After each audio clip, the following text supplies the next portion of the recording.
আসসালামু আলাইকুম, আমি জুলফিকার আলী। আপনারা দেখছেন বেঙ্গল নিউজ আপডেট। আপনাদের স্বাগত। বিখ্যাত সুফি সাধক পীর আখি সিরাজউদ্দিন হলেন হাজরত শেখ খাজা ওসমান আখি সিরাজউদ্দিন চিশতি, যিনি 14 শতকের একজন প্রখ্যাত সুফি সাধক ছিলেন। তিনি চিশতি সিলসিলার প্রসিদ্ধ সুফি সাধক হযরত নিজামুদ্দিন আউলিয়া মাহবুবে ইলাহির খলিফা ছিলেন এবং বাংলার চিশতি তারিকার প্রচার ও প্রতিষ্ঠায় গুরুত্বপূর্ণ ভূমিকা পালন করেন। তার দরগা, যা পিরানা পীর নামে পরিচিত, মালদা শহর থেকে প্রায় 6.5 কিলোমিটার দক্ষিণ পশ্চিমে অবস্থিত। আখি সিরাজউদ্দিন গৌড় ও পান্ডুয়ায় ইসলামী শিক্ষা ও আধ্যাত্মিকতার প্রসারে উল্লেখযোগ্য অবদান রাখেন।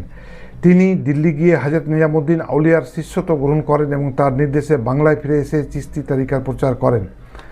তার জ্ঞান ও আধ্যাত্মিক প্রভাব এতটাই গভীর ছিল যে পান্ডুয়ার বিখ্যাত দরবেশ শেখ আলাউল হক তার শিষ্যত্ব গ্রহণ করেন। হযরত নিজামুদ্দিন আউলিয়া দেওয়া একটি পোশাক গৌড়ের সাগরদিঘির উত্তর পশ্চিম কোণে মাটির নিচে পুঁতে রাখেন এবং তার ইচ্ছানুসারে সেখানেই সমাধিত হন। তিনি 1357 খ্রিস্টাব্দে মৃত্যুবরণ করেন। তার দরগা আজও আধ্যাত্মিক তীর্থস্থান হিসাবে শ্রদ্ধার কেন্দ্র।